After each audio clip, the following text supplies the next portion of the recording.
Next up at UFC Sacramento, we have the main event of the evening. We have Anthony Fluffy Hernandez taking on Gregory RoboCop Rodrigues. Anthony Hernandez, 15-3 in his career, 4-1 in his last 5, coming off of that TKO loss to Sean Strickland, taking on Gregory Rodrigues, 19-6 in his career, 4-1 in his last 5 on a nice little 3-fight win streak. We don't need to break down the fighters. You know who they are, what they've done. Fluffy is Anthony Hernandez's nickname, and frankly, that nickname has been somewhat fitting because while he is known for his endless cardio and crushing pace, he's also a little soft in the body, and we just watched Sean Strickland exploit that. Touched him up in the body, broke him a little bit. And that loss aged well because Sean Strickland went on to become the world champion and beat the boogeyman of the division. But if you go back to Anthony Hernandez's other TKO Why is he the loss, boogeyman? Because he's a person of color? Who? Hamzat? I wouldn't label him a person of color. But whoa. So you get to label people.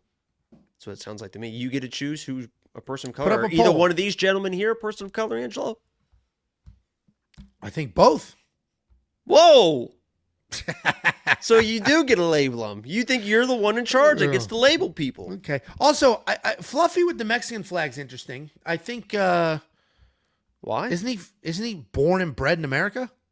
You can't be Mexican if you're born in America? I don't think you can rock another country's flag as the primary flag. You would have the Italian flag. No, I would not. You would? No, I wouldn't. Yeah, you would. Okay. Anyway, Fluffy's nickname was fitting. He got beat to the body, TKO. You go back to his loss to, what the hell's his name from Texas here? Long-rangey striker, Kevin Holland. Beat to the body. And Anthony Hernandez is a great hammer, not an unbelievable nail. Are you and playing I know with that's your microphone? Yeah, sorry. And not an unbelievable nail because I know you're going to say that's crazy. In the fight with Rodolfo Vieira, he got the shit kicked out of him the first round, then he came back. But that's because Rodolfo gassed. And unfortunately, this fight might look exactly the same. Fluffy Hernandez is not nearly as durable as he is dominant when he's in complete control. The reality is Anthony Hernandez is a very good hammer, not a very good nail, and we're going to find out in the first round how much of a nail he can be. Gregory Rodrigues is going to come forward, he's going to throw heavy, and he is going to create chaos. And Anthony Hernandez either needs to survive, desperately shoot, or something. Because if he just absorbs whatever beating Gregory Rodrigues has, we don't see a second, we don't see a third, we don't see a fourth. Anthony Hernandez's only way to win this fight, in my opinion, is to get out of the first couple of rounds when Gregory slows down, as we have seen in basically every one of his fights. If he doesn't get you out of there quick, it could be a problem. Go look at the loss to Jared Cannonier, his last 5-round main event. That's exactly what happened. He had Jared Cannonier, 99% knocked out, gassed, 4th round, gets finished. I think Anthony Hernandez wins this fight, but it's going to be very dicey early. Gregory Rodrigues is hitting a stride here. He's absolutely a finisher. I'm not worried about the jiu-jitsu or any of that bullshit. If Gregory Rodrigues comes in here and just lighten up Anthony Hernandez, we have seen him fold. We've seen him finished. It's not outrageous for that to happen again. I'm going to pick Fluffy because I think he can weather that early storm, but I don't know if I could bet on him. It's going to be very, very dicey. Jacob, what do you think? A couple good-looking dudes there. Just a couple real fucking good-looking dudes there. Fluffy's a good guy. I have no qualms or issues with Fluffy. I will say that fight was the main event versus Michelle Pereira that I was at that caused divorce.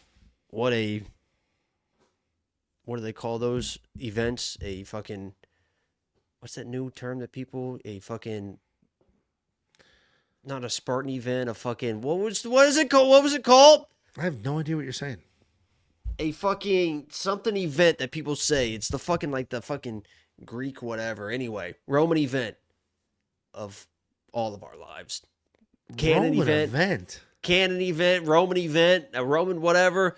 You guys know what the fuck I'm talking about. That was quite the moment that changed all of our lives forever. Great win for Fluffy. Not a great moment for Michelle, as it turns out. Had nothing to do with Lost me. more than one way, yeah. But yeah, I've been very anti-Fluffy for a long time. I picked against Fluffy. I picked against Fluffy. I picked Michelle. I picked against Fluffy. I picked Roman. I think I picked against Fluffy. I picked against Fluffy, and then I back Fluffy against Sean Strickland. And it's fucking like I picked against him, and then I finally back him. I'm like, yeah, he's just gonna wear down. Like, you don't understand. Like, DDP was taking down Sean Strickland, and then Fluffy comes in, like, barely doesn't even like try to wrestle, and as you mentioned, got hit to the body that he's shown weaknesses, but he was even like clocked early in that fight as well by Sean Strickland, like a right hand over the top.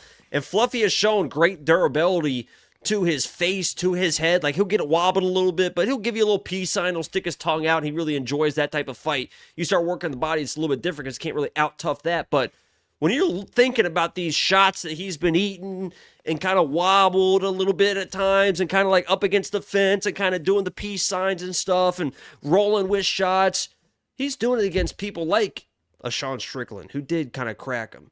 He's doing it against a guy like Roman Dolidze, who's kind of slow and just kind of very, not real tactical, just kind of one shot. He's doing it against a Brennan Allen, who's not like a dangerous guy with the box. He's got pretty good boxing, but not crazy dangerous guy with the boxing. He's doing it against Michelle Pereira, who is a wild dude or whatever, but isn't like tactical with the boxing, doesn't have a ton of power in his hands, more kind of wild power. He's doing it against a Roman Kopylov, who doesn't have a lot of power in his hands. It's more kicking and stuff like that. He's doing it against like an Edmund Shabazian, who's not like, he's probably got the most power, but very easy to take down. He's doing it against a Marc-Andre Is this Barrier. every fight in his career? Thank you, Angelo. It Jesus. is basically every fight in his career. He's never fought somebody like Gregory Rodrigues. And you could say the flip side, right? Gregory's never fought somebody like a Fluffy. But getting the takedowns on Gregory is going to be very, very hard. This guy is a really, really good wrestler, really, really good grappler. And on the feet, I think Gregory could hurt this fucking guy worse than anybody that's fucking hurt this guy. So I'm on Gregory here. If it extends, it extends. It is what it is. But Fluffy's not shy of boxing. Fluffy's not shy of striking. He does it to set up all the other stuff. He's not like an all-in wrestler at all times. And if he is, I think Greg can kind of withstand the storm and land some shit. He hits hard, man. So you're going the opposite way when it comes to weather the storm. I'm saying I think Fluffy needs to weather a storm. You're saying Gregory needs to weather a storm. I didn't say he'd weather the storm. Didn't you just say that? Literally? No, Gregory is the storm. He is RoboCop. He is the noise. Did you see the sweet RoboCop intro to my quick video? I don't watch that shit. I put it on Twitter. And Why are you Instagram. anti-police? We have so many cops in my family. That's just not a true statement. Big Why would that RoboCop? make me anti? I picked against it. I'm anti-robot, anti-AI. Whoa, hey, I know you're listening. I'm not anti you. I know the phones are listening. Right? Hey, I love you. I would not say that. Your poor phone. You with that literally thing can't is say seen. you're anti. They'll remember that shit. Well, you know what's something? One of the funniest theories with AI I saw was you spend a ridiculous amount of money just like being polite to it, like please, thank you. Like somebody did the math and it costs an insane amount of money for every please and every thank you. And the theory was, we're going to be rude to the robots because it's cheaper and we don't want to waste polite words. And then they're going to start to think for themselves and they're going to remember us being rude and we're all fucked. Good theory. Jacob and I are split here. People say you use AI for your graphics. If I did, they wouldn't be wrong all the time. Yeah, we don't use The AI for RDR fight graphics. said middleweight. I make the thumbnails. The on-screen Yeah. graphics I make, which is why there's random errors in there, because I sit in this chair, I have a YouTube video on with no ads because I pay for premium, and I just start doing the graphics. And sometimes I get sucked into the video and I'm clicking. We don't use AI. We do have AI though. With what? Oh, we have the developer has an AI that he uses to make picks, but we don't use AI for any of the content. Believe me, if I could, I would. He writes a script for you. I asked Claude, I said, Claude, watch me make these graphics and tell me if you can do it. And then it was a million reasons why it can't. It's like, God, fucking, what a joke. So I'm stuck doing it. Takes hours every week. Anyway, Jacob and I, opposite sides yet again. You're all over the dogs this week. Gregory Rodrigues. What's your dog sound like? The big ones. No, what's your dog sound like? Yeah, Sadie, the big one, the girl. No, what's your dog sound like? What's your bark sound like, dog?